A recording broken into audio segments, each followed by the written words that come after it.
cracking, guys? Welcome back to the channel. In today's video, we're going to take a look at the Transformers Legacy Deluxe Class Decepticon Buzzsaw, a Decepticon or Predacon, however you prefer, that appeared very briefly in the Legacy line in year 1, and I was really hesitant at first at getting this figure when I saw him at Walmart, but luckily I found him at Ross for $7.99, and I was like, sure, why not?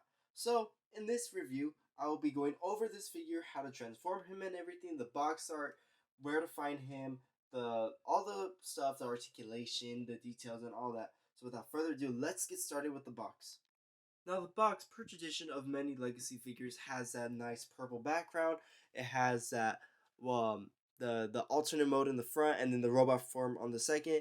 We have Legacy Buzzsaw on the side of the packaging. We get the Legacy Year One artwork, and then on the back of the box we get the product shots of Buzzsaw in both robot and wasp form, which he transforms in 20 steps. So yeah, that's basically his box. Not too crazy. Now Buzzsaw, being one of the first remolds that we see from the Kingdom Waspinator, is actually kind of a nice mold. When I first reviewed Waspinator back in probably 2021, I was not completely satisfied with the figure, but then upon transforming this one, I did find the transformation quite simplistic, and it was really fun. And this figure has more than meets the eye. I will not kid you that. So just taking a look at the figure, just the details right here, we can see on the face, it has a nice transparent piece of plastic for the visor, and on the back of the head, it does allow light to pass through, so you can make this figure look like it is alive, similar to many other figures. This figure contains one accessory, being the, I don't know, I want to say stinger gun, whatever it is. It contains one accessory, the same accessory that we saw for Waspinator. And this figure will later on be remolded into the Buzzworthy line as Predacon Sky Wasp. So yeah, this figure has been remolded quite a few times. It has been rinsed and repeated. But as far as preference, I do like this one a slightly little bit more than Waspinator, just because the color scheme, I don't know, I really emanates evilness in it. Right here on the, so for some of the details, right here we can see we have a Predacon insignia right here on the shoulder. Right here we have some nice metallic green, some yellowish. We have some purple. Right here we can basically see the wasp head is already there. We can see some nice black details right here. It's like fading from black to yellow. I really do like that. Really nice touch, attention to detail. The wings are in fact painted in black, and they are like kind of transparent. So yeah, upon getting this figure for the first time, some of the paint did rub off on my fingers. I'm not so sure if that was just like maybe some sort of hardened paint. After all, this figure is kind of old. It's from 2021, but I personally think that this figure has more than I bargained for. So yeah, now let's take a look at how he looks like with other figures. Here we have Buzzsaw compared next to Waspinator, and we can see they have the exact same sculpt. The only difference is the color variation and the head. Now, I do like Waspinator because he is a Beast Wars character after all. However, I do like how how this part blends in more for Buzzsaw. And similar to Waspinator, I meant to Buzzsaw, Waspinator does have that little gimmick that the light can pass through his head, as you can see on the screen, and make this figure look like it's alive. I really do like it when figures do that. It really throws back to the olden days. So if you have this guy and you were thinking of purchasing this guy, you could find him at Ross. Literally, there is hundreds of this guy at Ross. I will not kid you. There's a lot of Buzzsaws at Ross. Unfortunately, no Waspinators, but I'm pretty sure this is a nice substitute. After all, they are the same sculpt. The only difference is the color scheme. And if you have both figures and you want to do a variation, I personally like to have Buzzsaw's arms up, and I like to have Waspinator's arms down. So let's just show that there is difference between the two figures, and they aren't just like little clones and stuff. Now here I brought in the entire wave of this exclusive Walmart figures, which was Waspinator, this Cheetor remold, which is Night Prowler or something like that, and then Sandstorm. Out of all of these three, I feel like Sandstorm was my favorite one, and then basically from left to right, that's basically the order.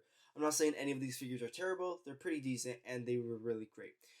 These figures were all exclusive to Walmart in, I believe, 2021, around there. So they gave them all to Target, all the ones that people didn't want, and I'm pretty sure nobody really wanted them because they were really obscure characters, but they look really cool in the collection. So I'm really glad that I purchased these characters at all $7.99 each. when individually at regular price they're like $25 or even 20. So I say Ross is a perfect steal for these figures. For some rapid comparisons, here we have Beast Wars Megatron, Bumblebee movie Soundwave, Bumblebee movie Optimus Prime, throwback to the past, a 2014 Age of Extinction Grimlock, Tarantulas, Pterosaur, and finally Trashmaster.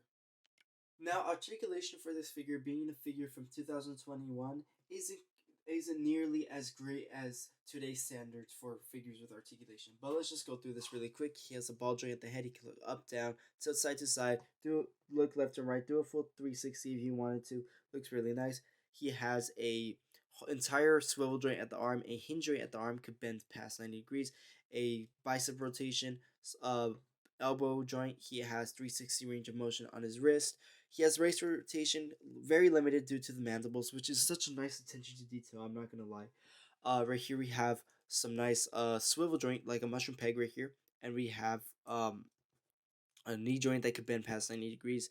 As far as kicking forward, he can't really kick forward due to the he could kick forward, but he can't really kick backward due to the back kibble, mostly the bee stinger. And right here we have, like I said, past around 90 degree at the knee, and he has foot articulation and ankle articulation. So as far as articulation, this figure's articulated. And one thing I did want to point out is that this figure will do that. So if you want to make a ginormous Waspinator or like some sort of evil version of this character blowing up, this is a good way to go. But yeah, now that that is done, now let's see how to transform him, if I could just do it right.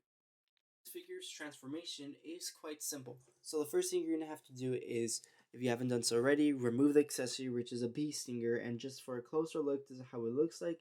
It's not much. It's the same thing we got for Ross Mandator. Has that port right there, painted with black stripes, and the entire mold is yellow. So yeah, the first thing you're gonna have to do, if you haven't done so already, remove that, and then open this whole region right here. You're then gonna focus your attention toward the back region, toward this backpack. Then you're gonna put the head right here, and then close the wasp head like so, tab them together. And the mandibles will in fact just look like they're right there, and even right here they look like they're already connected and everything. So after that, you are going to put your attention toward the waist area. You're going to rotate this entire region backward. Then you're going to fold this right here and fold that right there. Now that we have that done, let's fold the toes in this way. Then you're going to fold in the arms. They are on these butterfly joints right here, so you are going to fold them in.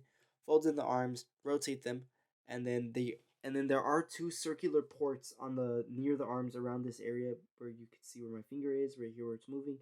Right here there are two circular tabs, and there are some ports on the body, so you are just gonna, it's just about aligning this up and clicking it inside those ports, which the ports are somewhere around here in the back. Once you have that connected, connect the other side as well, and then right here we have the two tabs connected together. And unfortunately the wing has fallen off. Yeah. Oh, and that's one point of articulation. The wing is a transparent piece of plastic painted in black, like I said earlier. It has a ball joint, so it has multiple range of motion. But we'll touch base on that later on when we have him in beast mode and terrorized, or however they say it in the Beast Wars series. Then after that, you're then gonna attach this piece right here. Gonna I'm sorry. You're gonna attach that piece right there.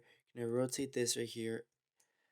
Make sure before you do that, two legs connect. So yeah, this transformation is quite finicky and tedious. So you're just gonna fold that in, and then fold the feet up right here. Rotate the legs down to your desire. Rotate these ones down as well. And there we have whatever this guy's name is. Well, I'm just calling him Waspinator 2.0. We have Buzzsaw fully transformed into that Wasp mode. And just to finish it up, just to add the stinger, we just put it inside this circular port. And there we have him beast mode, beast size or whatever. We have him transformed into his Wasp mode, which actually looks really cool. Now, taking a look at the Wasp mode, we have that transparent piece of plastic right here in the eyes, so you can make this figure look alive as well as the wings being in transparent plastic as well. I personally like his Wasp mode better than Waspinator's mode, and just to show you a comparison between the two, Here we have Buzzsaw on the right and Waspinator on the left.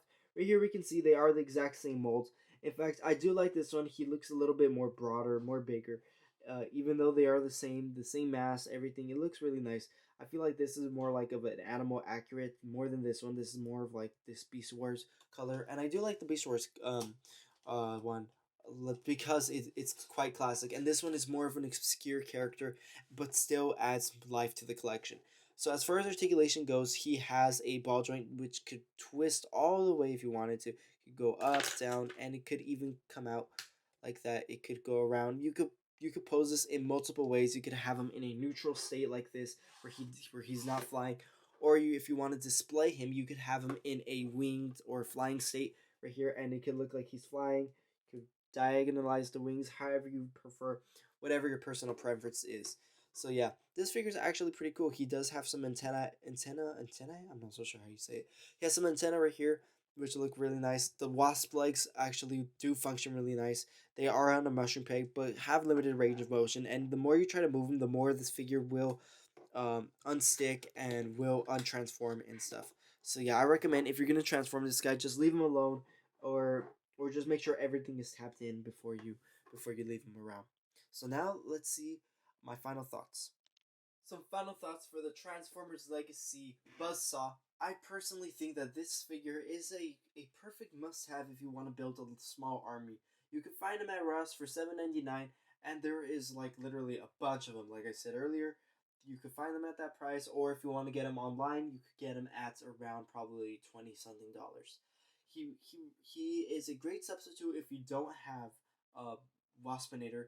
For me, I have Waspinator, but if you don't have Waspinator, I recommend getting him. It's a great substitute. And if you're planning on getting Waspinator, get this figure at $7.99, and it's just like practically like a practice run to see if you're gonna like the Waspinator mold or not.